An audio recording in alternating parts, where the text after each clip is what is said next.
بسم اللہ الرحمن الرحیم رب زدنی علما رب زدنی علما رب زدنی علما رب اشرح لی صدری ویسر لی امری واحلل عقدۃ من لسانی یفقهوا قولی. Dear students of M Education, Khan Muhammad Khan College Bimbar, Assalamu alaikum. It is very remarkable day that I have got to share and communicate my ideas with you, which are the very best topic accompanied by Service of Mankind, lecture number 29, and also the lecture number 30. Dear students, اس سے پہلے الحمدللہ اس کو لے سکتے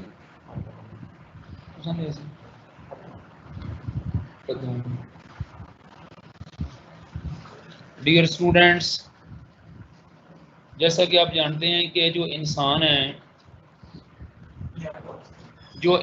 ہے یہ اللہ تبارک و تعالیٰ کی ایک اسپیشل تخلیق ہے. انسان کے بارے سے بچوں یہ کہا جاتا ہے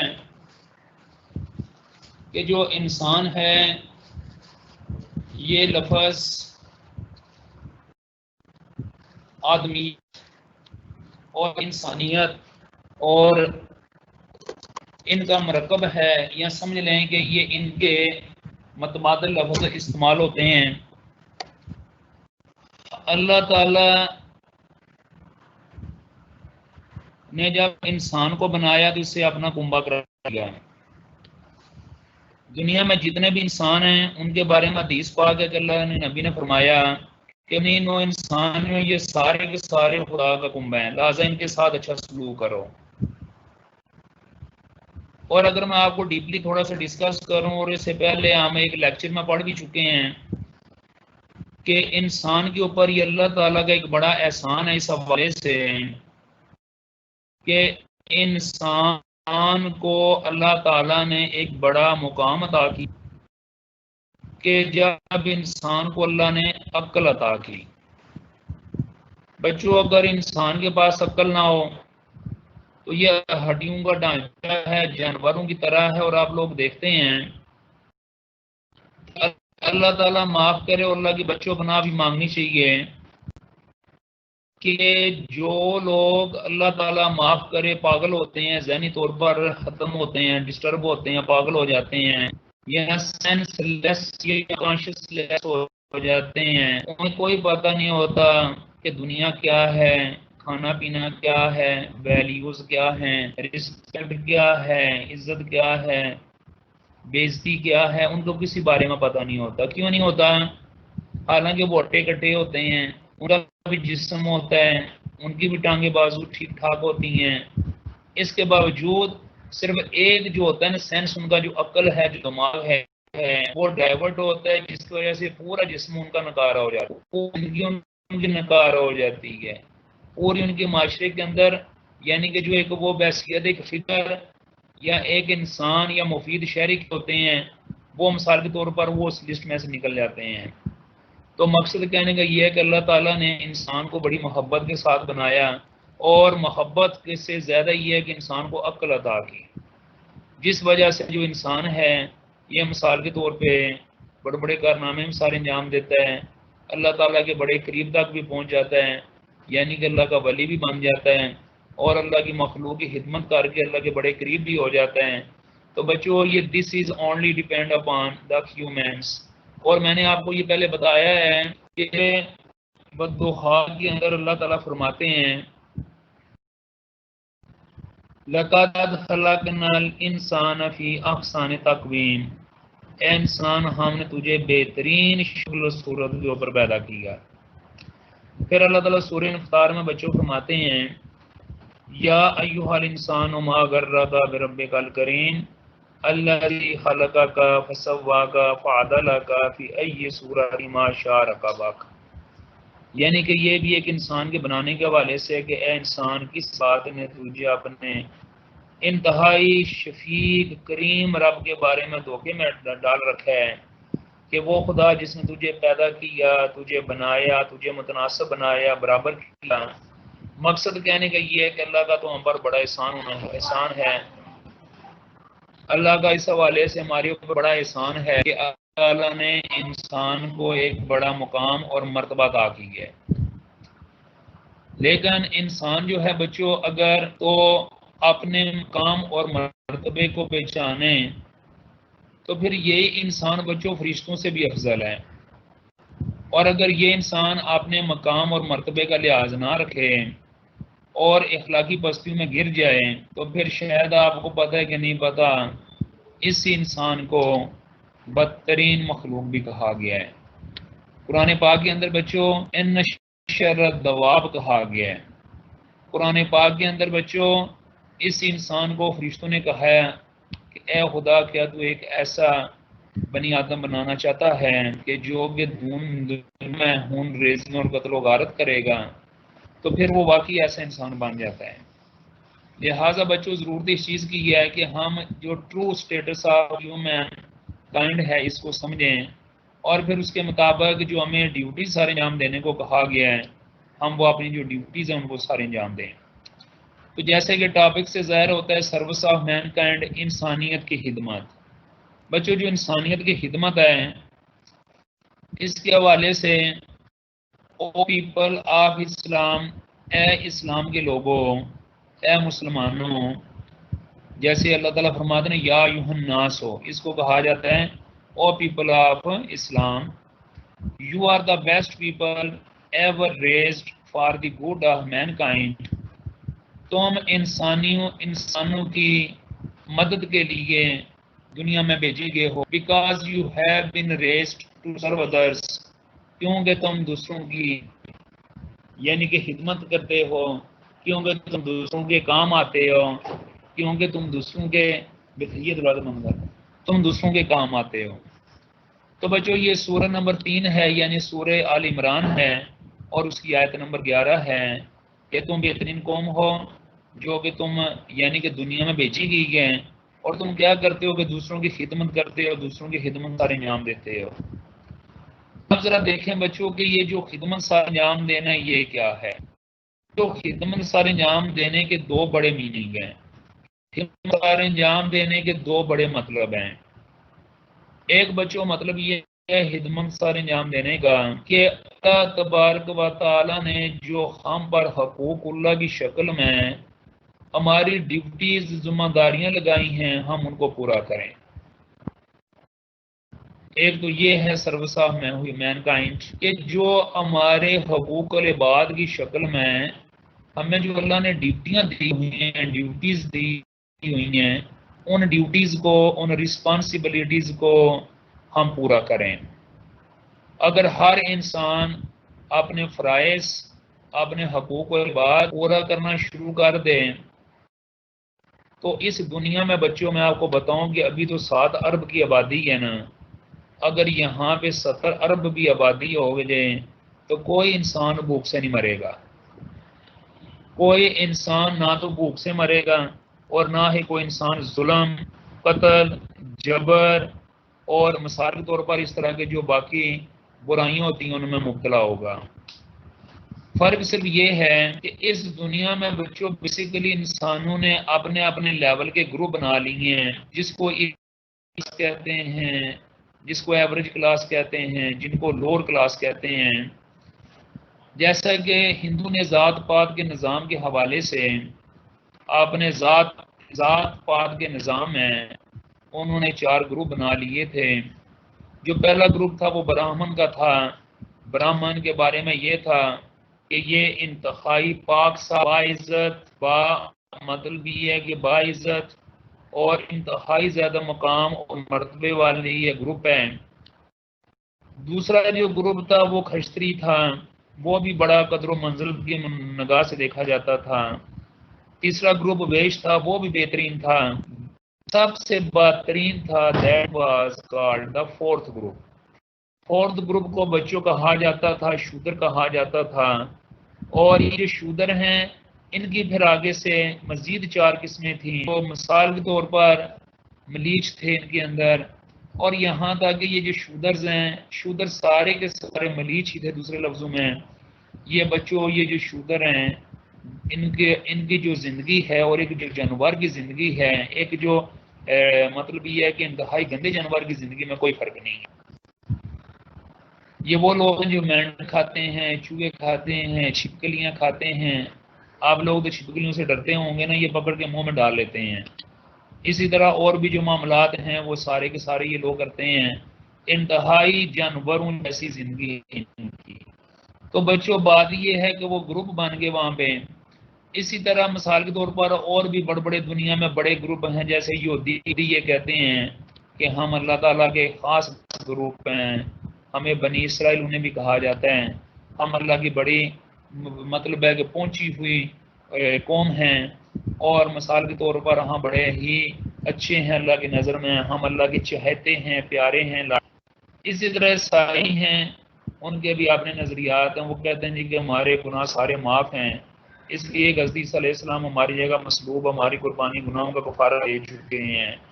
تو بچوں بات یہ ہے کہ یہ انسانوں کے بنائے ہوئے گروپ، تو اب یہ جو انسانوں کے بنائے ہوئے گروپ ہیں یہ جتنے بھی ہیں، یہ اسٹیٹس کمپلیکس انہیں کہا جاتا ہے، یہ اسٹیٹس کمپلیکس کا شکار ہیں، جس کی وجہ سے دنیا میں غربت بھی ہے، جس کی وجہ سے دنیا میں دو نمبری بھی ہے، بد کرداری بھی ہے، اور رول آف لا نہیں ہے۔ ان لوگوں کی وجہ سے رول آف لا نہیں ہے، because they are the best rule breakers. یہ سب سے زیادہ قوانین توڑنے والے لوگ ہیں، جو ہائی کلاس اپنے آپ کو کہتی ہے۔ بتانے کا بچوں مقصد یہ ہے کہ سروس آف مین کائنڈ اگر کرنی ہے، اور اگر انسان اس بات کو اگر سمجھ جائے، اگر انسان اس کو سمجھ جائے تو دنیا میں ہر انسان اپنی ڈیوٹی پوری کرنے کی کوشش کرے گا، اور کسی کا استحصال نہیں ہوگا، کسی کا جو ہے مال جو ہڑپ نہیں ہوگا، کسی کے جو حقوق اور فرائض ہیں وہ ڈسٹرب نہیں ہوں گے۔ اسلام بھی بچوں اسی چیز کا زور دیتا ہے کہ جو service of mankind is the best service of humankind. یہ جو سروس آف مین کائنڈ ہوتی ہے یہ سب سے بہترین سروس ہوتی ہے جو کہ لوگ سارے انجام دیتے ہیں، ٹھیک ہے۔ اور میں آپ کو ایک چھوٹا سا واقعہ سنا کہ یہ جو سروس آف مین کائنڈ ہے بچوں یہ کچھ چھوٹی چیز نہیں ہے۔ میں آپ کو سچی یہ بات بتاؤں کہ یہ جو انسان کی خدمت ہے نا، یہ جو نماز ہے روزہ ہے، یہ بیسیکلی جو عبادات ہیں یہ انسان کے اندر ڈسپلن اور ضبط پیدا کرتی ہیں۔ نماز کے ذریعے انسان نظم و ضبط سیکھتا ہے، روزے کے ذریعے انسان ضبط سیکھتا ہے، اپنے پہ قابو، برداشت، صبر در گزر، عفو، یہ انسان یعنی کہ سیکھتا ہے، عفو در گزر جسے کہتے ہیں، وہ انسان سیکھتا ہے۔ لیکن مثال کے طور پر کیوں سیکھتا ہے؟ تاکہ وہ اللہ کے بندوں کی مدد کرے، اللہ کے بندوں کا ساتھ دے۔ جو انسانیت کی مدد کرنا بچوں سے بڑی دنیا کی کوئی بھی نیکی نہیں ہے۔ اگر آپ دیکھیں، میں ایک چھوٹی سی آپ کو مثال دیتا ہوں کہ ایک ہوتی ہے رہبانیت، پھر آپ سمجھ جائیں گے میرا نقطہ جو میں بتانا چاہ رہا ہوں۔ بچوں ہوتی ہے رہبانیت یہ ہے جو کہ اللہ تعالیٰ نے قرآن پاک میں اس کا ذکر کیا، اور یہ اللہ تعالیٰ مخاطب ہیں یہ عیسائیوں کے ساتھ کہ انہوں نے رہبانیت کو ایجاد کر لیا جبکہ ہم نے انہیں رہبانیت کا حکم نہیں دیا تھا۔ اور حدیث پاک ہے کہ لا رہبانیت فی اسلام میں رہبانیت نہیں ہے۔ اب سوال یہ پیدا ہوتا ہے رہبانیت کیا چیز ہے، یہ کیوں نہیں ہے؟ حالانکہ جب میں اس کی تشریح کروں گا تو آپ حیران ہوں گے، رہبانیت تو بڑی کمال کی چیز ہے، لیکن کیوں اس کو حرام قرار دیا گیا یا اس کو حلال قرار نہیں دیا گیا، یا اس پر عمل نہ کرنے کا حکم کیوں نہیں دیا گیا؟ یعنی کہ مطلب جب یہ چیز بھی اچھی ہے پھر بھی کیوں اس کا حکم؟ رہبانیت یہ ہے بچوں کہ اللہ تعالیٰ کی رضا کے لیے اپنے گھر کو چھوڑ دینا، جنگلوں میں چلے جانا، میدانوں میں چلے جانا، پہاڑوں میں چلے جانا، قبرستانوں کی طرف چلے جانا، اور ساری زندگی معاشرے سے کٹ کے گزارنا، اور اللہ اللہ کرتے رہنا، ذکر اذکار کرنا، حمد و ثنا کرنا، تسبیح و تحلیل کرتے رہنا، اور یہاں تک کہ کوئی بھی دنیا کا لالچ نہ کرنا، دنیا کے سب جو مزے ہیں، دنیا کے سب جو آسانیاں ہیں، دنیا کے سب جو سہولتیں ہیں، دنیا کے جو سب رشتے ہیں، دنیا کے سب جو ناطے ہیں ان کو توڑ دینا، ٹھیک ہے، اور جا کر جنگل میں کسی جگہ پہ کونے میں بیٹھ کے اللہ اللہ کرنا شروع کر دینا۔ اب ایک انسان اگر فرض بالمحال اگر کسی بھی جگہ پہ چلا جاتا ہے، جو انسان ہے وہ اللہ اللہ کرتا رہتا ہے، تو کیا یہ نیک عمل نہیں ہے؟ لیکن جنگل میں جا کے ہر وقت سجدے میں پڑا رہتا ہے، تو کیا یہ نیک عمل نہیں ہے؟ ایک انسان وہاں پہ جا کے فقر ہوتا ہے اپنے آپ کو اللہ کی خاطر بھوک سے اپنے آپ کو نڈال کر لینا، بھوکا رہنا جیسے ہم روزہ رکھتے ہیں، فقر کی حالت میں رہنا، کیا یہ اللہ تعالیٰ یعنی کہ کیا یہ نیک عمل نہیں ہے؟ پھر اسی طرح مثال کے طور پہ یعنی کہ لالچ نہ کرنا، دنیا کا ہر قسم کا جو لالچ ہے یہ ختم کر لینا، دنیا کا جو مادیت ہے یعنی کہ دنیا کی جو عیاشیاں ہیں یہ ساری ختم کر لینا، کیا یہ ایک بہت بڑا کام نہیں ہے؟ اگر بندہ سوچے تو رہبانیت میں صرف بندہ ایک اللہ کو ہو کے رہ جاتا ہے نا، لیکن بچوں ان سب چیزوں کے پیش نظر بھی جب وہ بندہ تنہا اللہ کو ذکر بھی کر رہا ہے، اس کی حمد و ثنا بھی بیان کر رہے ہیں، اس کے آگے سجدے بھی دے رہا ہے، اس کو یاد بھی کر رہے ہیں، اللہ اللہ کر رہے ہیں، اس کے لیے بھوک بھی برداشت کر رہا ہے، تکلیفیں برداشت کر رہے ہیں، گرمیوں کا موسم ہے تو گرمی برداشت کر رہے ہیں، سردیوں کا موسم ہے تو سردی برداشت کر رہے ہیں، اپنے رشتہ داروں سے بچھڑ جانے کا غم برداشت کر رہے ہیں، اپنے دوستوں سے بچھڑ جانے کا غم برداشت کر رہے ہیں، انسانوں کے بچھڑ جانے سے یعنی غم برداشت کر رہے ہیں، اپنے گھر سے دور رہنے کا جو غم ہے وہ برداشت کر رہے ہیں۔ جب یہ ساری چیزیں وہ ایک انسان کر رہے ہیں تو پھر بھی اللہ نے اس کام کو جائز کیوں قرار نہیں دیا؟ This is the point that must be comprehended, that must be understood, جو ہمیں سمجھنا چاہیے کہ آخر کیا وجہ ہے کہ ان ساری چیزوں کے باوجود تو بچوں اس میں ایک چیز رہ جاتی ہے، اس میں آپ اللہ کو تو پا لیتے ہیں لیکن اللہ نے جو طریقہ بتایا ہے اسے پانے کا اس کو بھول جاتے ہیں، اور اللہ کو پانے کا طریقہ کیا ہے؟ سروس آف مین کائنڈ، اللہ کو پانے کا طریقہ انسانیت کی خدمت، اللہ کو پانے کا طریقہ جو مطلب یتیم لوگ ہیں، جو غریب لوگ ہیں، جو بے کس لوگ ہیں، جو لوگ آپ کے ساتھ وابستہ ہیں، آپ کے پڑوسی ہیں، مثال کے طور پر جتنے بھی ہیں آپ کے دوست ہیں، آپ کی سہیلیاں ہیں اگر فیمیل ہیں، جو بھی ہیں، مثال کے طور پر یہ ہے ان کے ساتھ جو تعلقات ان کے جو حقوق ہیں وہ پورا کرنا ضروری ہے۔ تو اللہ تعالیٰ کی محبت جو ہے اس کا ایک ہی بچوں پہ معنی ہے کہ اللہ کی رضا کے لیے اس کی مخلوق سے محبت کرنا، اس کی مخلوق کے کام آنا، اس کی مخلوق کے ساتھ اچھا سلوک رکھنا، اس کی مخلوق کے ساتھ اس نے سلوک کے ساتھ پیش آنا، this is the service of mankind. پھر آپ ذرا دیکھیں ایک واقعہ، بڑا مشہور واقعہ which I would like to share you all۔ بچوں وہ واقعہ یہ ہے، ابو بن ادم ایک بہت بڑے بادشاہ تھے، بہت بڑے بادشاہ۔ جب یہ بہت بڑے بادشاہ تھے تو یہ اس کے بعد چلنے ولی ہوئے، وہ لمبا واقعہ وہ میں زیادہ نہیں سناتا کہ بادشاہ سے یہ کیسے دے رہے ہیں۔ ابو بن ادم جو ہیں ایک رات کو انہوں نے ایک خواب دیکھا، حضرت ابو بن ادم رحمت اللہ علیہ نے رات کو ایک خواب دیکھا کہ جب وہ سو رہے تھے تو ایک فرشتہ آتا ہے ان کے پاس، اس فرشتے کے ہاتھ میں ایک کتاب ہوتی ہے، ایک ڈائری ہوتی ہے، روشنی سے چمک رہا ہوتا ہے اور وہ کتاب بھی روشنی سے چمک رہی ہوتی ہے، اور اس کے ہاتھ میں ایک قلم ہوتا ہے اور وہ بھی روشنی سے چمک رہا ہوتا ہے۔ ظاہر ہے وہ فرشتہ تھا، بڑا زبردست قسم کا انوائرمنٹ تھا، وہ ماحول تھا۔ تو بچوں پھر یہ ہوا کہ ابو بن ادم رحمۃ اللہ علیہ خواب کے اندر ہی اس سے پوچھتے ہیں کہ تو کون ہے؟ وہ اپنا انٹروڈکشن کراتا ہے کہ میں فرشتہ ہوں اور مجھے اللہ تعالیٰ نے یہاں پہ بھیجا ہے۔ انہوں نے بولا اچھا۔ اگلا وہ سوال یہ کرتے ہیں کہ یہ تیرے ہاتھ میں کیا ہے؟ انہوں نے بولا میرے ہاتھ میں یہ ایک کتاب ہے، ایک ڈائری ہے، اور یہ میرے ہاتھ میں ایک قلم ہے۔ کہتے ہیں اچھا یہ کیوں ہے قلم، اس میں کیا ہے؟ وہ اس کتاب میں نے ایک لسٹ بنائی ہوئی ہے، یہ لسٹ وہ ہے کہ وہ لوگ جن سے، انہوں نے بولا اس لسٹ میں کیا لکھا ہوا ہے؟ انہوں نے بولا یہ لسٹ ان لوگوں کی ہے جو لوگ اللہ تعالیٰ سے محبت کرتے ہیں، ان کی لسٹ یہاں پہ میں ان کے نام لکھے ہوئے ہیں۔ یہ بڑا پوائنٹ ٹو بی نوٹڈ کہ وہ فرشتہ کہتا ہے کہ یہ میرے پاس جو کتاب ہے نا، جو لسٹ ہے میرے پاس، جو بک ہے، ڈائری ہے، اس میں نے ان لوگوں کے نام لکھے ہوئے ہیں، میں نے ان لوگوں کے نام لکھے ہوئے ہیں جن لوگوں نے یہ اقرار کیا ہوا ہے یا واقعی وہ اپنے عمل کے ذریعے اللہ تعالیٰ سے بہت محبت کرتے ہیں۔ تو ابو بن ادم نے پوچھا کہ اچھا یہ تو بڑا کام کر رہے ہو تم، یہ بتاؤ کہ اس لسٹ میں میرے کہیں نام لکھا ہوا ہے کہ نہیں لکھا ہوا؟ تو انہیں بولا نہیں، اس میں تو آپ کا نام کوئی نہیں ہے، یعنی کہ اللہ تعالیٰ سے محبت کرنے والوں کی لسٹ میں تو آپ کا نام ہی کوئی نہیں ہے۔ انہوں نے بولا اچھا میرا نام نہیں ہے بیچ میں؟ نہیں، آپ کا تو نام نہیں ہے۔ انہوں نے بولا چلیں ٹھیک ہے، آپ ایسا کریں کہ میرا نام اگر آپ نے لکھنا ہی ہے تو اس گروپ میں لکھ دیں، اس جگہ پہ لکھ دیں کہ جو لوگ اللہ کے بندوں سے محبت کرتے ہیں، یعنی کہ میرا نام ہے فرشتے تو لکھ، اور لوگوں نے اگر لکھائے ہیں نام اس طرح کے جن سے وہ لوگ محبت کرتے ہیں یا اللہ ان سے محبت کرتا ہے، تو میرا نام اس لسٹ میں لکھ کہ جو اللہ کے بندوں سے محبت کرتا ہے۔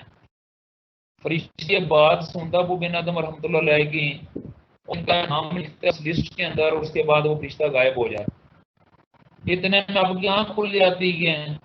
ذرا دیکھیں دوسرے دن کا رات کا منظر، یہ وہ لوگ تھے جو کہ وضو کی حالت میں سویا کرتے تھے، اللہ کو یاد کرنے والے لوگ تھے۔ دوسری رات کو یہ ہوتا ہے کہ ابو بن آدم سوئے ہوئے ہیں، بالکل وہی ٹائم ہے، اور وہ دوبارہ جو فرشتہ ہے وہ آپ کے کمرے میں حاضر ہوتا ہے۔ آپ کے کمرے میں روشنی ہے، صرف ان کا کمرہ جگمگا رہا ہے، اور فرشتہ ہے وہ بھی تھوڑا سا مسکرا رہا ہے۔ ابو بن آدم رحمۃ اللہ علیہ ان سے پوچھتے ہیں بھی آج کدھر تم آئے ہو، ہمارے ہاتھ میں کیا ہے؟ اسی طرح کے سوال جواب ہوتے ہیں۔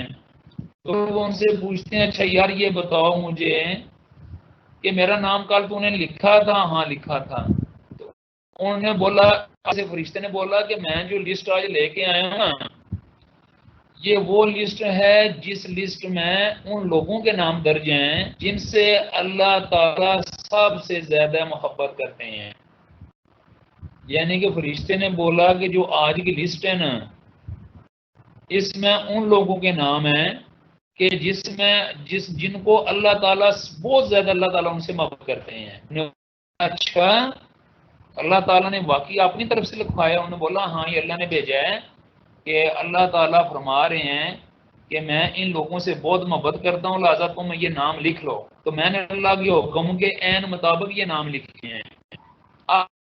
ایسی سچویشن پیدا ہو جاتی ہے آپ کے اندر کہ ابو بن ادم رحمۃ اللہ علیہ کے اندر ایک بڑا جذبہ سا پیدا ہوتا ہے، اور نہیں پڑتی یہ پوچھنے کی کہ میرا نام بھی ہے کہ نہیں ہے، کیونکہ جب انہوں نے کل پوچھا تھا ہاں میں تو اس میں تو لسٹ میں نام نہیں تھا ان کا، پھر انہوں نے نام لکھوایا تھا اس لسٹ کے اندر جو اللہ کے بندوں سے محبت کرتے ہیں، تو پھر انہوں نے آخر کار پوچھ لیا، بولا چلیں پوچھنے میں کیا حرج ہے۔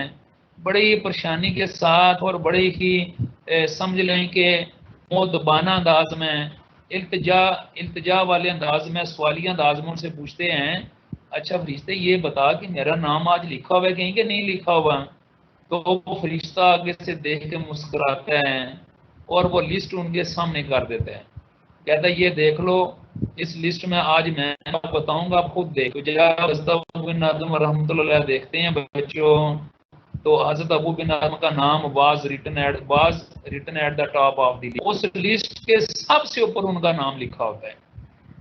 یعنی کہ ان کی جو لسٹ ہوتی ہے فرشتے کے پاس کہ جن لوگوں سے اللہ تعالیٰ بہت زیادہ محبت کرتے ہیں، اور لسٹ میں سب سے جو اوپر نام ہوتا ہے نا، وہ کس کا نام ہوتا ہے؟ وہ ابو بن آدم کا نام ہوتا ہے۔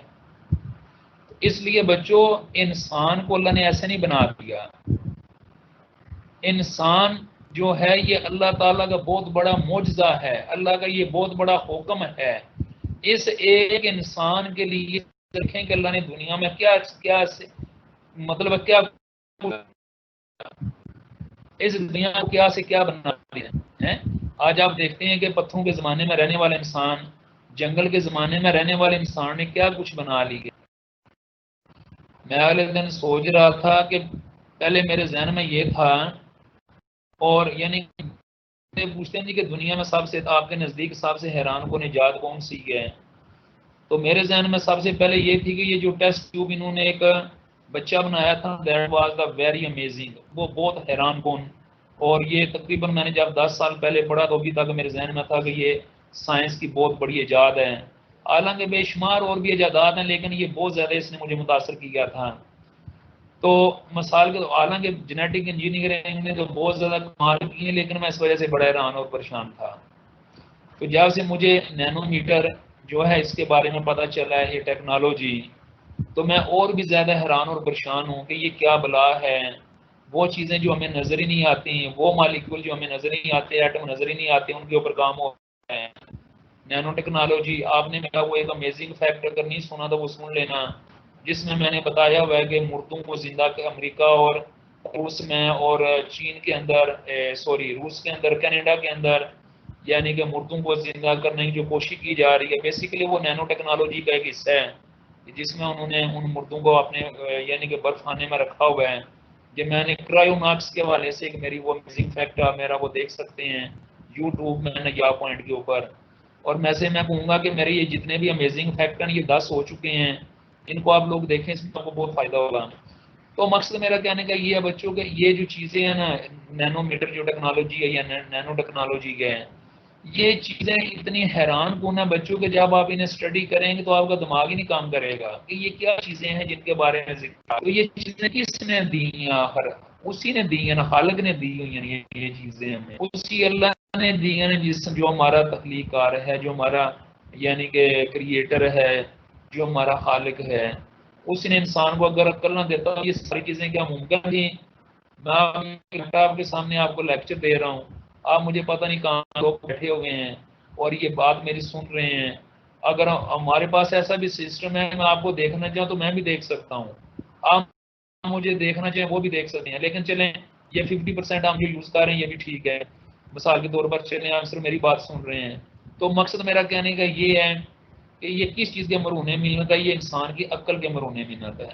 اور عقل انسان کو اللہ کا سب سے بڑا تحفہ، best gift that was delivered from اللہ to human beings is the reason. عقل، مینٹل، برین، تھنکنگ، ریشنلٹی، یہ عقل جو ہے یہ بچوں اللہ نے انسان کو دی. اور دیکھ لیں کہ انسان اس عقل کے بل بوتے پہ کیا کچھ نہیں کر. اس لیے بچوں اللہ تعالیٰ نے انسان کو عقل جیسی دولت دی ہے کہ انسان اس کو استعمال کر کے بہت کچھ کر سکتا ہے. لہذا انسان کو اپنا یہ جو عقل ہے یہ انسانیت کی خدمت پہ بھی صرف کرنا چاہیے. کیونکہ میں آپ کو ایک اور بڑی واضح سی ایک بات بتا کہ میرے نزدیک دنیا میں ہم لوگ کہتے ہیں جی کہ فلاں پیر صاحب تھے وہ ہوا میں اڑا کرتے تھے، فلاں پیر تھے وہ پانی کے اوپر چلا کرتے تھے، فلاں جی مطلب ولی اللہ تھے وہ شیر کے اوپر سواری کرتے تھے، فلاں جو صاحب تھے وہ فلاں کرتے تھے فلاں کرتے تھے. میرے بہنوں بھائیوں یہ مجھے بتاؤ کہ اگر وہ یہ سارا کچھ کرتے تھے تو اسے کیا کرتا ہوا؟ وہ تو ویسے تحلیل نفسی بھی ہے اس کے تحت میرا لیکچر جو 10 نمبر ہے اس میں نے ذکر کیا سائیکو انالائٹیکل تھیوری ہے، اس کے ذریعے انسان کچھ بھی کر سکتا ہے. میں خود بڑا حیران اور پریشان تھا کہ اگر یہ چیز خاص مسلمانوں کے لیے ہوتی تو ہندو ایسا کیوں کرتے ہیں؟ ہندو سادھو بھی ہمارے مسلمان سے بڑے بڑے کارنامے سر انجام دیتے ہیں، سکھ جو ہیں وہ بڑے بڑے کارنامے سر انجام دیتے ہیں. لہٰذا ان کا مذہب سے کوئی تعلق نہیں ہے، جن کو ہم نے مذہب کے اندر پہنچی ہوئی سرکار سمجھا ہوا ہے. یہ تو ایک تحلیل نفسی کی مشق ہے جس میں انسان کچھ بھی کر سکتا. تو چلیں وہ ایک الگ ٹاپک ہے. تو میں بچوں یہ آپ سے یہ بتانا چاہ رہا ہوں ان سے ہمیں کیا فائدہ ہے؟ ایک ولی اللہ اگر آسمانوں پہ اڑ رہے ہیں تو ہمیں کیا فائدہ اس کا؟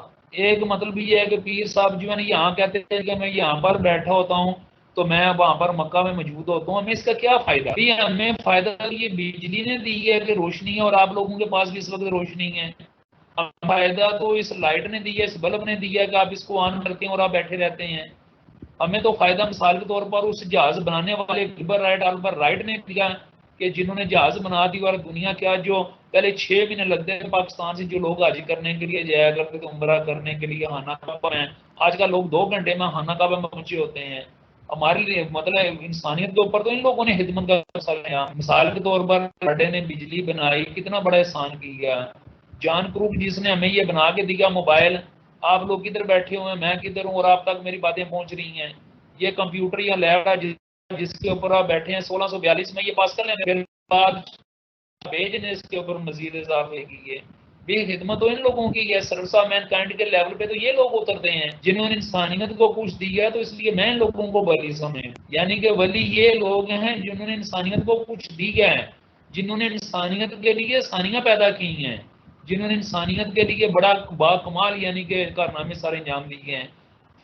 پیارا بجلی جس بنائی وہ تو اسی کے کرنٹ سے مر گیا، لیکن دیکھیں آج ہم لوگ کتنا بجلی سے فائدہ لے رہے ہیں. ایڈیسن 1000 چیزیں بنانے کے بعد مر گیا، لیکن آج ذرا دیکھیں گے ایڈیسن کے بنائے ہوئے بلب، ٹیوبیں، لائٹیں، کیمرے، ہر چیز دنیا میں ہم استعمال کر رہے ہیں. اسی طرح جو مسلمان سائنسدان ہیں جیسے ابن الہیثم جیسے لوگ ہیں، جابر بن عیان جیسے لوگ ہیں، البیرونی جیسے لوگ ہیں، علی یعقوب کنی جیسے لوگ ہیں، عبد المالک اسما جیسے لوگ ہیں، بچوں انہوں یہ بھی ولی اللہ ہیں. اصل تو انہوں نے انسانیت کی خدمت کی ہے، انہوں نے ہمیں وہ کچھ بنا کے دی ہے کہ جس کی وجہ سے آج انسانیت جو ہے اس جنگل کے دور سے نکلی ہے، اس بدر کے دور سے نکلی ہے. ورنہ انسان یہاں پر پانی دیکھا کرتا تھا. آپ لوگوں نے اگر اپنا ماضی دیکھنا ہو نا، اپنا ماضی دیکھنا ہو تو یہ چنگڑوں کو دیکھ لیا کریں. یہ جو چنگڑ لوگ ہوتے ہیں، جپسی پیپل، چنگڑ لوگ یہ جو ہیں یعنی نومیڈس، یہ جتنے بھی نومیڈس ہیں یا یہ جو چنگڑ لوگ ہیں ان کو دیکھا کریں. دس از اوور پاسٹ. میں آپ کو صحیح بتا یہ انسانیت کا یہ پاسٹ ہے. اگر یہ کو کہے کہ پوری انسانیت کا پاسٹ کیا ہے بچوں، تو یہ چنگڑ لوگ ہیں. اسی طرح ہمارے اباؤ جداد رہا کرتے تھے، لیکن اس چنگڑانہ ماحول سے کس نے ہمیں نکالا؟ انہی لوگوں نے نکالا جو سائنسدان تھے. انہوں نے بولا کہ نہیں، سردی سے بچنے کے لیے پوری رات آگ نہیں جلانی، اس کے لیے مکان بناؤ، کمرے بناؤ، اس کے لیے اس طرح کی ٹیکنیک، اس طرح کی یہ کرو، فلاں چیز استعمال کرو، فلاں کرو، فلاں کرو. اس لیے بچوں آج ذرا دیکھیں کہ انسان کہاں پہ پہنچ چکا ہے. تو this is the over to the great people who did a lot in this field for the development and the benefit of the human beings in the world. تو مقصد یہ ہے کہ یہ وہ لوگ ہیں جنہوں نے انسانیت کی خدمت کی ہے، اور یہ سمجھ لیں کہ انہوں نے بڑا کارنامہ سارے انجام دیا ہے. اب آپ بولیں گے سر نے تقریباً کتنی دیر ہو چکی ہے؟ آپ لوگ حیران ہوں گے کہ سر نے تقریباً 33-34 منٹ ہو گئے ہیں ایک ہی سلائیڈ کے اوپر. ابھی میں دوسری سلائیڈ پہ چلتا ہوں جی.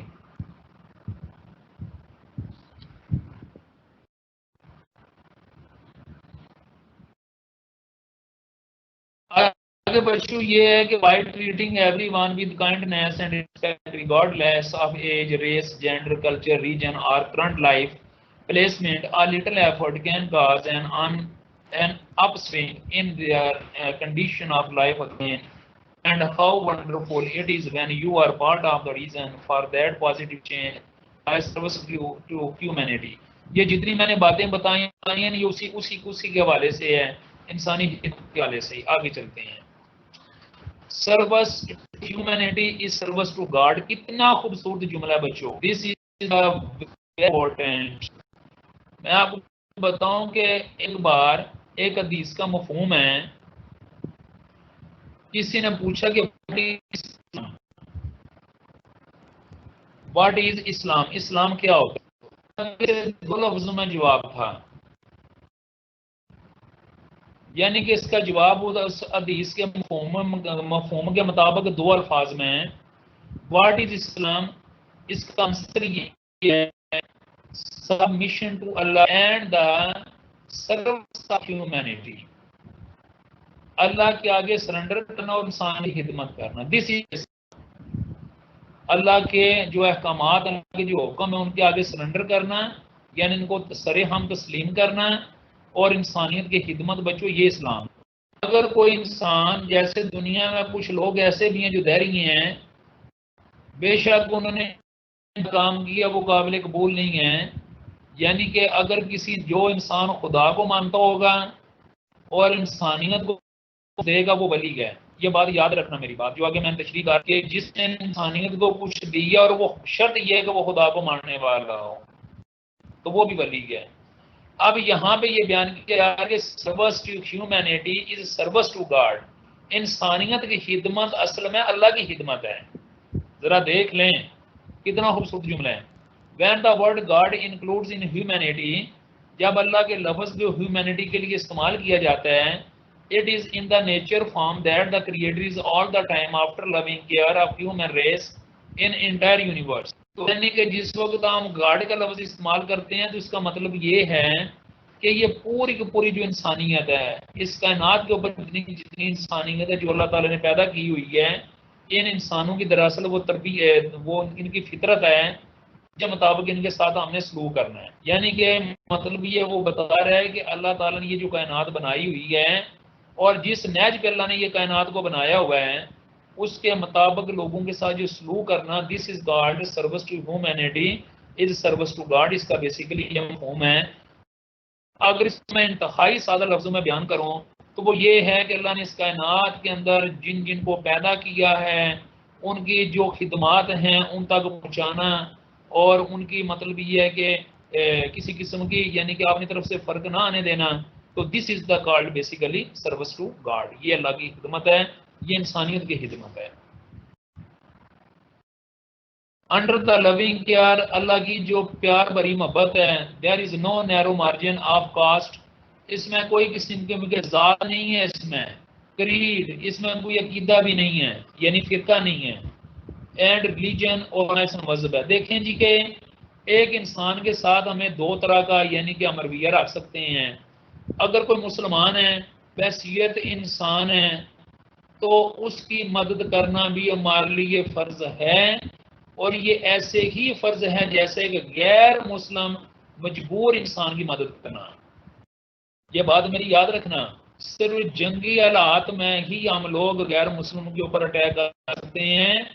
ہم امن کے حالات میں ان کے اوپر اٹیک نہیں کر سکتے، بلکہ امن کے حالات میں ہمیں کیا کرنا چاہیے؟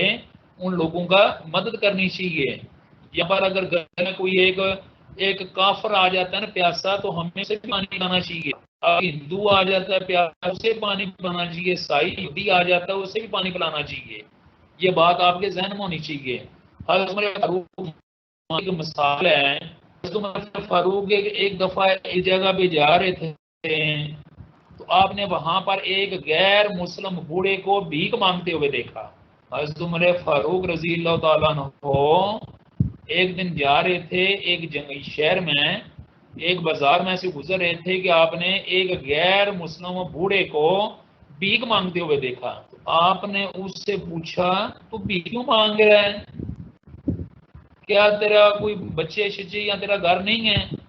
اس نے بولا نہیں یا خلیفۃ المسلمین، میری کوئی اولاد نہیں ہے، میرا کوئی بھی نہیں ہے. اب اپنا پیٹ بھرنے کے لیے تو مجھے یعنی کہ ظاہر یہ بھیک مانگنی پڑتی ہے. تو حضرت عمر فاروق رضی اللہ تعالیٰ عنہ کی آنکھوں میں آنسو آ جاتے ہیں. تو آپ فوری طور پر اپنے ساتھ جو کاتب ہوتا ہے یعنی کہ جو حکم وغیرہ لکھنے والا ہوتا ہے ان کو کہتے ہیں کہ فوری طور پر اس بندے کا نام لکھو، اور اس بابا جی کو کہتے ہیں کہ آپ فوری طور پر اپنے گھر جائیں اور اپنا ایڈریس ہمیں دیں، آپ کو ہر مہینے کا خرچہ آپ کے گھر میں مل جایا کرے گا. آج کے بعد آپ نے بھیک نہیں. حضرت عمر فاروق جیسے دانشمند انسان نے کیا کہا؟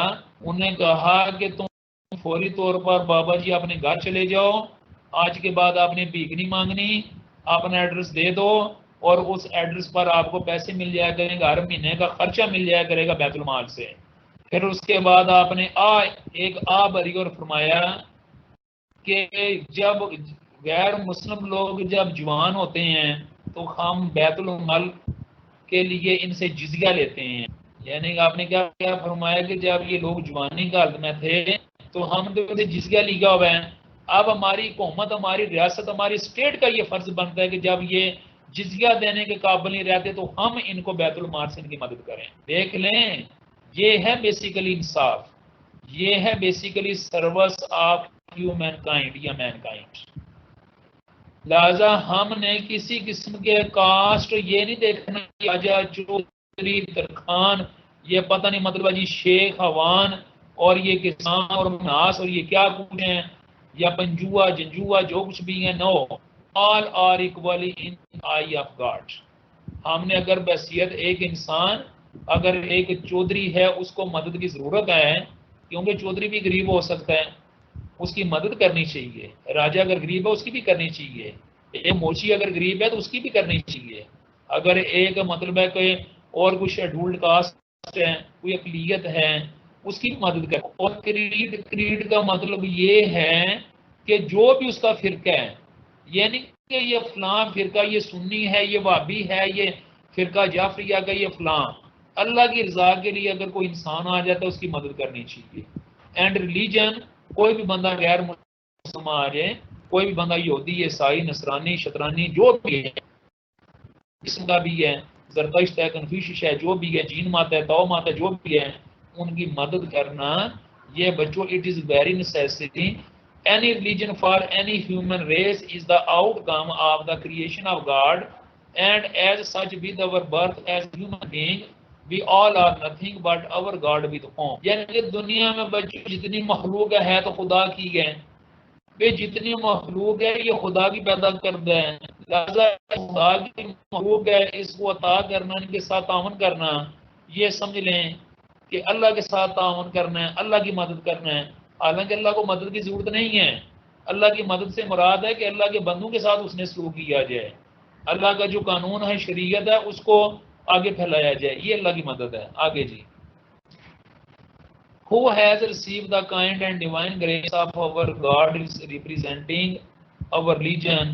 That is, with this God is our creator for every religion, and as such, it is very clear that God is omnipotent, omnipresent, and omniscient. ذرا دیکھ لیں، ہم نے جب لوگوں کی مدد کرنی ہے تو اللہ کی رضا کے لیے کرنی ہے، ایک بات ہوگی.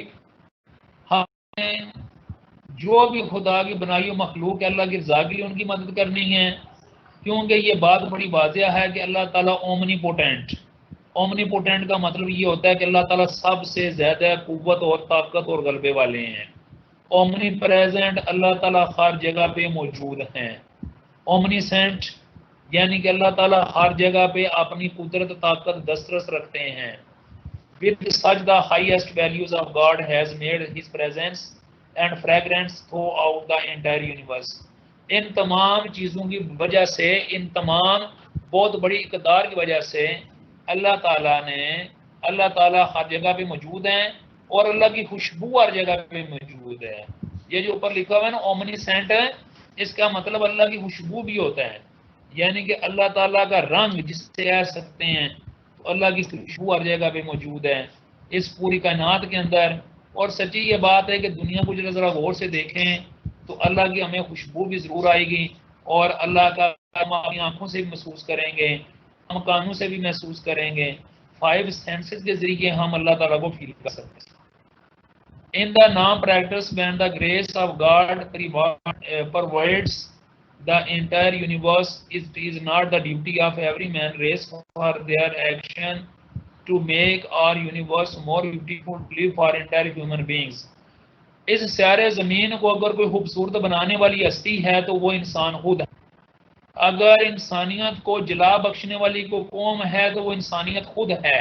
انسانوں نے اگر اس دنیا کو ایٹم بم کے ذریعے جہنم بنانا ہے تو وہ اس کے ذمہ دار انسان خود ہیں. اور اگر انسانیت کے اندر ہیروں نے جیسے صحابہ کرام جیسی ہستیوں نے مدینہ منورہ کو دنیا کی بہترین ریاست بنانا ہے تو اس کے ذمہ دار بھی انسان خود ہیں. آج ذرا دیکھ لیں، بعض ملک بڑے پرامن ہیں، جیسے فن لینڈ ملک بڑا پرامن ہے، جاپان بڑا پرامن ہے، سنگاپور بڑا امن ہے، ہانگ کانگ کو دیکھ لیں، اسپین کو دیکھ لیں، اٹلی کو دیکھ لیں، پرتگال کو دیکھ لیں، سویڈن کو دیکھ لیں، ناروے کو دیکھ لیں، بیلجیم کو دیکھ لیں، انگلینڈ کو دیکھ لیں. یہ ملک بڑے پرامن ہیں. یہاں پر باقی ہماری زیادہ وہاں پر سسٹم ہے، زیادہ وہ لوگ پیسفل سچویشن کے اندر ہیں، تو اس کے ذمہ دار کون نہیں، وہ لوگ ہی ہیں. انہیں کے بنائے ہوئے اصول ہیں وہاں پہ، ان کے بنایا ہوا قانون ہے وہاں پہ.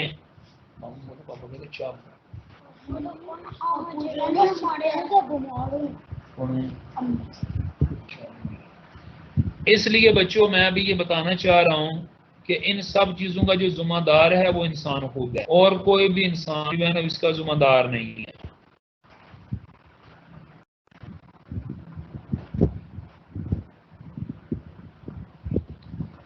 اب اس کے بعد آگے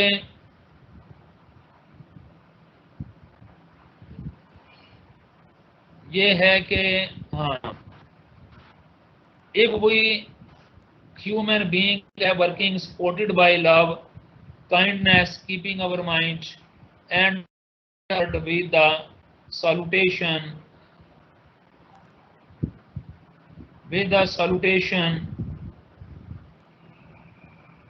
of God, we can certainly be proud of his creation on our birth. If we human being have working supported by love, اگر ہم لوگ محبت کے ذریعے کائنڈنس رحم دلی کے ذریعے by keeping over mind and over heart یہ باتیں اپنے ذہن میں رکھتے ہوئے اللہ تعالیٰ کو سر ہم تسلیم کریں we can certainly be proud of his creation on our birth. تو ہمیں اس کی جو دنیا میں تخلیق ہے اس کے اوپر ہمیں یعنی کیا ہوگا فخر بھی محسوس ہوگا اور ہم لوگ بہت آگے ترقی بھی کریں گے.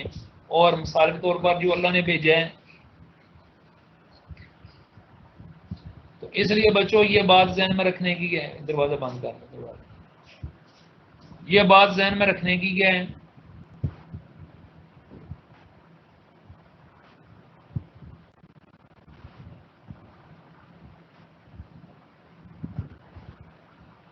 یہ بات ذہن میں رکھنے کی ہے کہ اس دنیا کو اگر جنت بنانا ہے تو وہ بھی انسانوں نے بنانا ہے اور اس دنیا کو اگر خوبصورت بنانا ہے تو وہ بھی انسانوں نے بنانا ہے.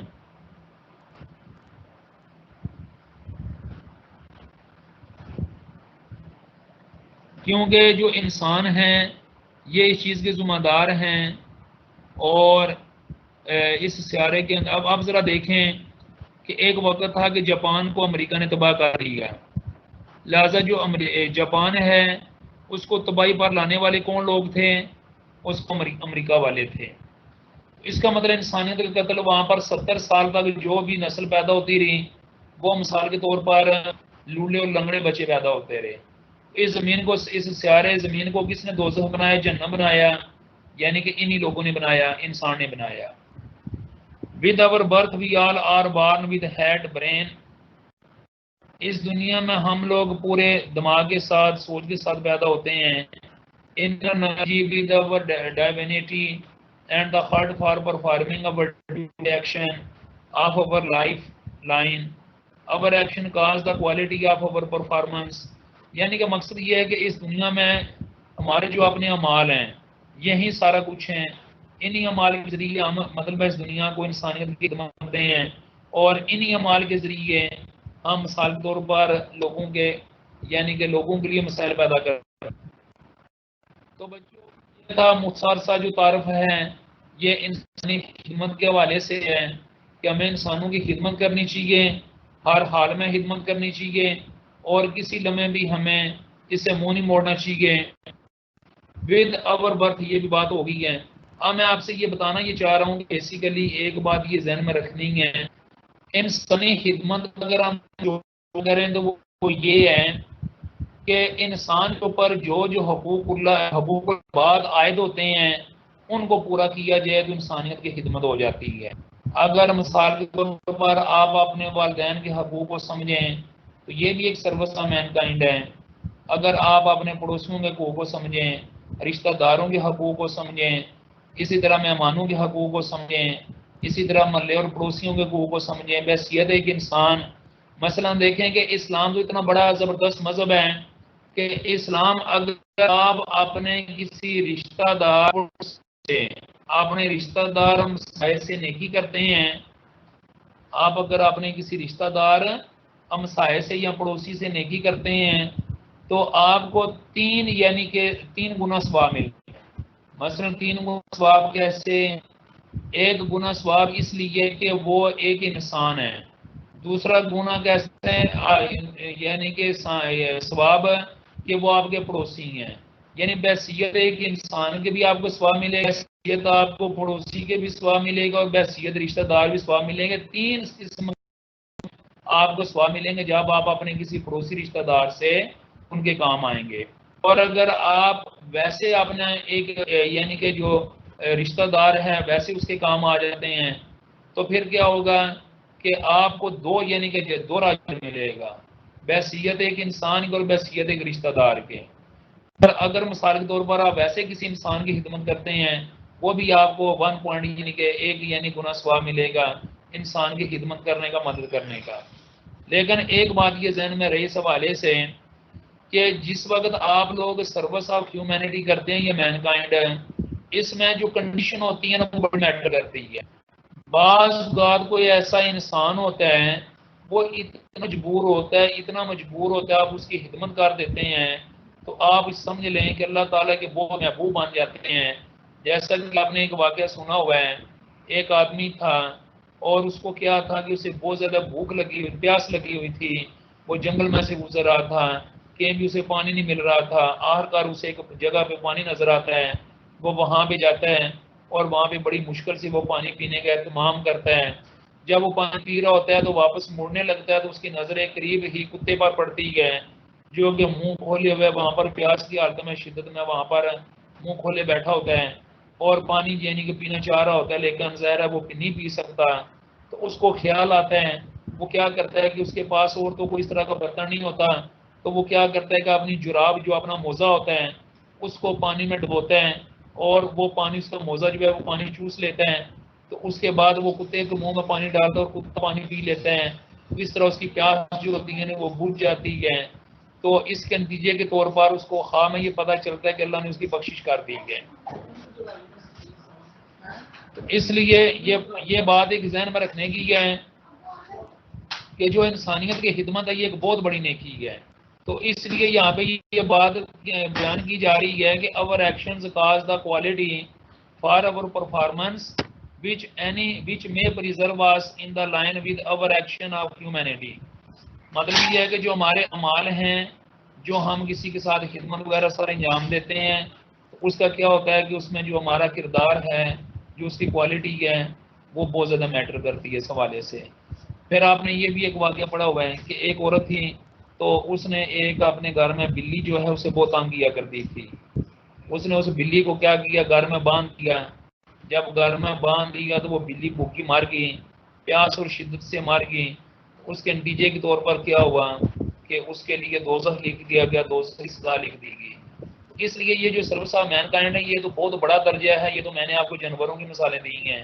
تو جب انسان انسانیت کی خدمت کرتا ہے تو وہ اللہ تعالیٰ کے بہت قرب میں چلا جاتا ہے اور اللہ کے بہت ہی اللہ کا محبوب بندہ بن جاتا ہے. ساتھ ہی یہ لیکچر نمبر 30 تھا، جسٹس اینڈ اکاؤنٹیبلٹی.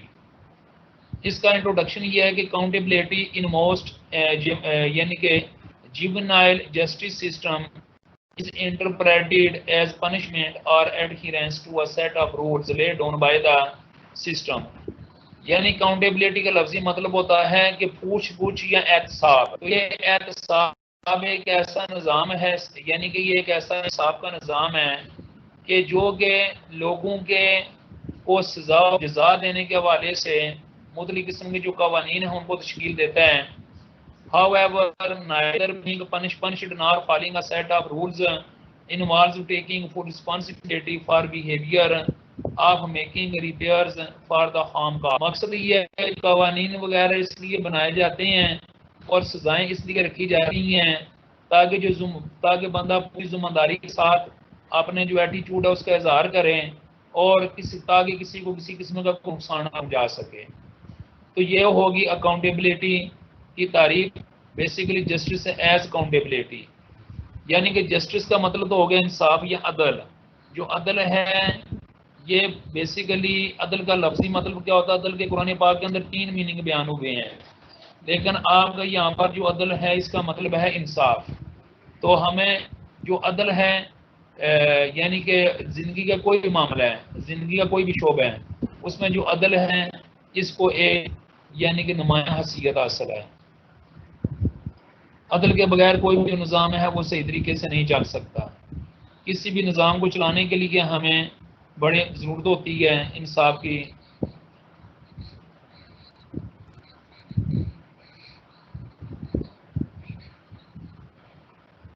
جیسے یہ ایک ہے کہ justice and accountability is called theory of fairness.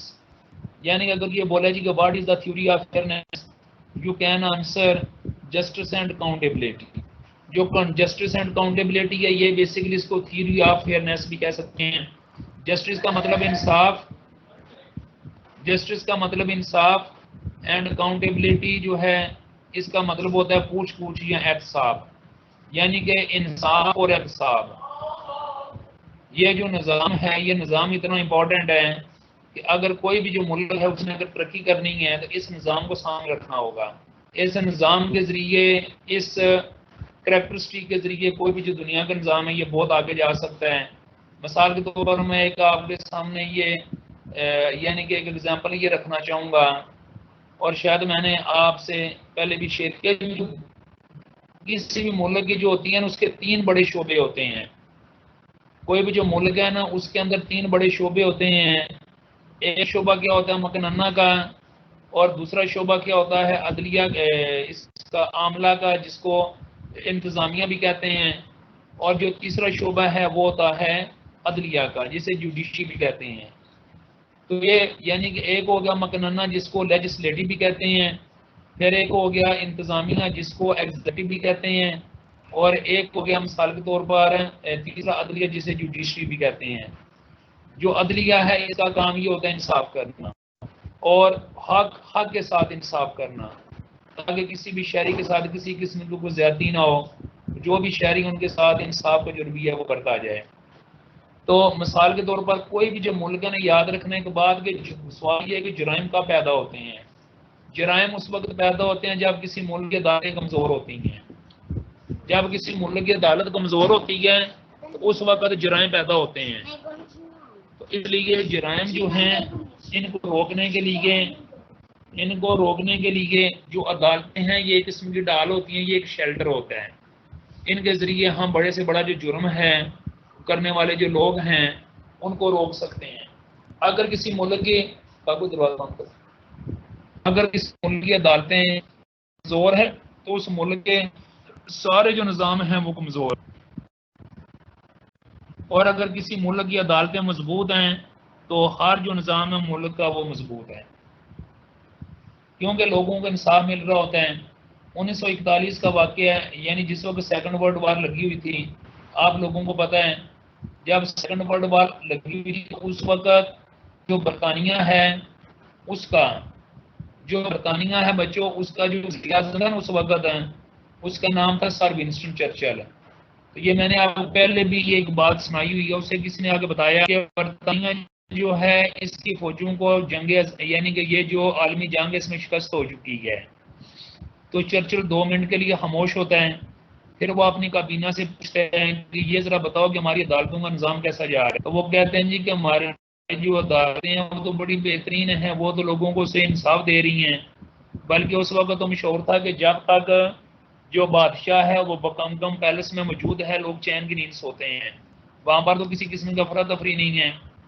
پھر آگے سے چرچل نے بولا کہ مجھے لگتا ہے یہ خبر جھوٹی ہے، کیونکہ جب تک ہماری عدالتیں دنیا کو انصاف دیتی رہیں گی، لوگوں کو، عوام کو، پبلک کو انصاف دیتی رہیں گی، دنیا کی کوئی طاقت ہمیں مغلوب نہیں کر سکتی.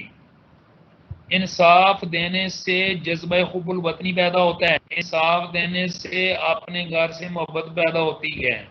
یہ جو فوجی جا کے لاڑے ہوتے ہیں اپنے ملک پہ یقین ہوتا ہے کہ ہمارا ملک جو ہے وہ بالکل ٹھیک ہے اور اس میں کسی قسم کی بے انصافی نہیں ہے. تو یہ جب اس نے بات کی تو پھر حالات اور واقعات نے یہ بتایا کہ وہ پتہ چلا کہ چرچل کو جس نے رپورٹ دی تھی وہ رپورٹ غلط تھی، یعنی کہ اس کو شکست نہیں ہوئی تھی بلکہ اس کو فتح ہو چکی تھی. اس لیے یہ جسٹس ہے، یہ بڑی امپورٹنٹ چیز ہے. جسٹس کے حوالے سے آگے ذرا آپ دیکھیں.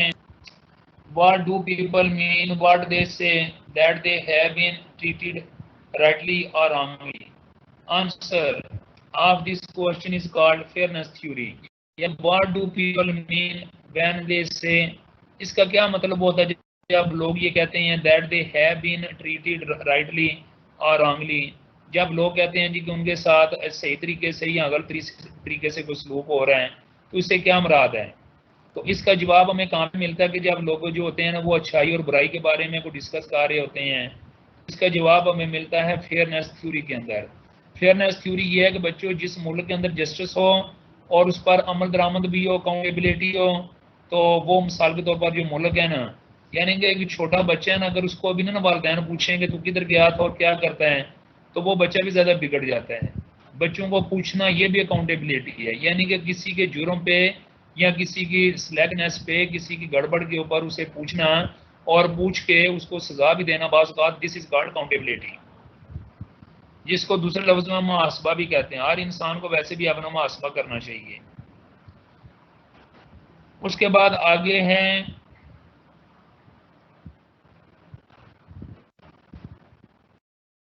the theory that the central topic of social justice is the assignment of blame. When people identify an instance of unfair treatment, they are holding someone accountable for an action that threatens another person's. کہتے ہیں کہ یہ theory یہ کہتی ہے، جس کا جو سینٹرل آئیڈیا یہ ہے کہ جو سماجی بے انصاف ہے، یہ بیسیکلی سماجی انصاف کے اندر جس وقت ایسی چیزیں شامل ہو جاتی ہیں جن کو ہم بلیم کہتے ہیں، الزام لانا کہتے ہیں، اور جو پیپل ہیں وہ یعنی انفیئر جو ٹریٹمنٹ ہے، جو سلوک ہے، بد سلوکی، اس کو پہچان جو یعنی کہ پہچاننے کے حوالے سے پہچانتے ہیں، تو اس وقت ہم کہہ سکتے ہیں کہ یہ جو لوگ ہیں یہ مثال کے طور پر اکاؤنٹیبل ہیں۔ کس حوالے سے اکاؤنٹیبل ہیں؟ یعنی کہ اس حوالے سے جواب دہ ہیں کہ ان کے ساتھ کوئی بھی دوسرا جب بندہ بد سلوکی کرتا ہے تو اس کے حوالے سے یہ مطلب یہ ہے کہ یعنی کہ جواب دہ ہیں۔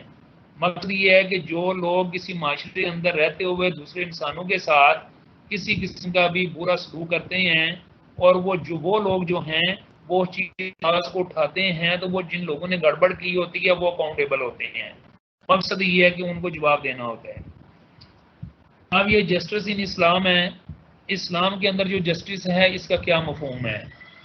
تو بچوں اسلام کے اندر جو جسٹس ہے اس کے لیے لفظ عدل استعمال ہوا ہے، ADL، اس کو انصاف بھی کہتے ہیں، اردو میں اس کو انصاف بھی کہتے ہیں۔ اب آپ ذرا دیکھیں کہ میں نے یہ آپ کے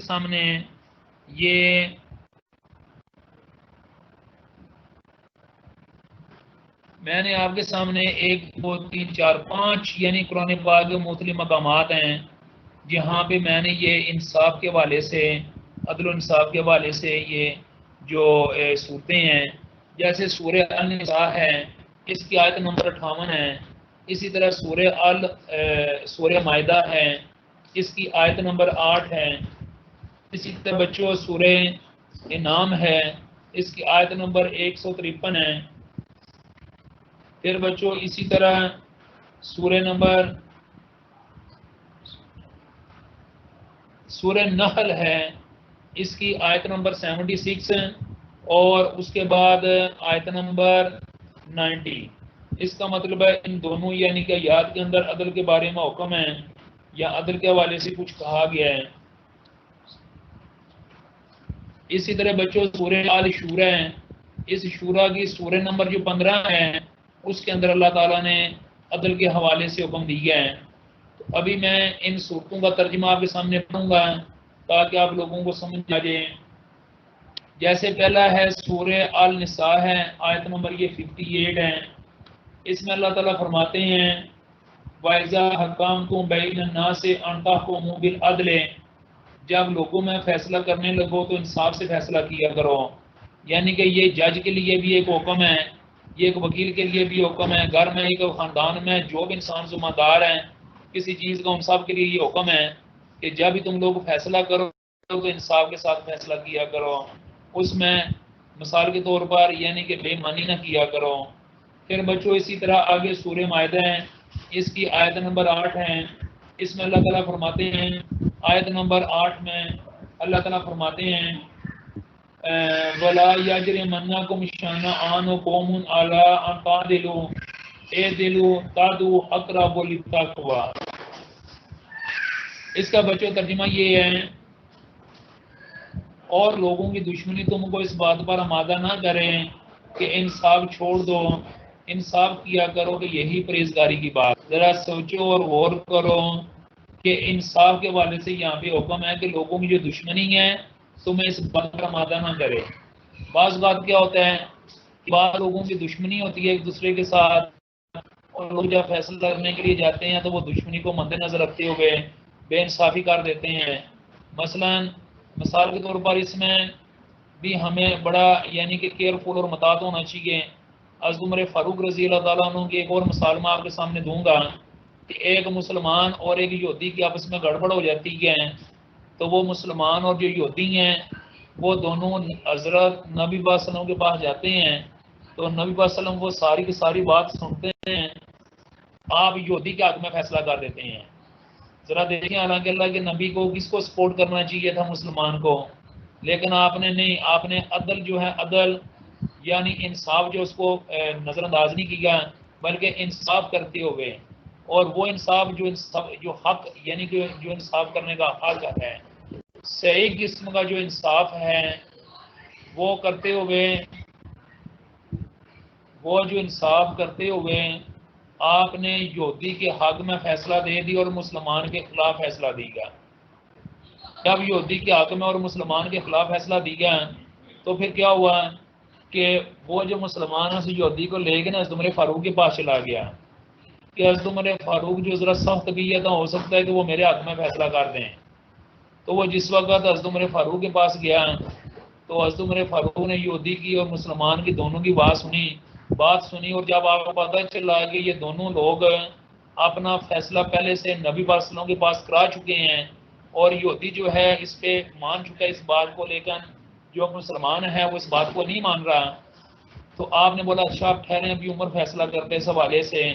تو مسلمان خوش ہو گیا، اور مسلمان خوش ہوا کہ اب عمر جو ہے یہ شاید یہ یہودیوں کے ساتھ بڑے سخت ہو سکتا ہے کہ مجھے انصاف دلا دے اور اس کو سزا دلا دے۔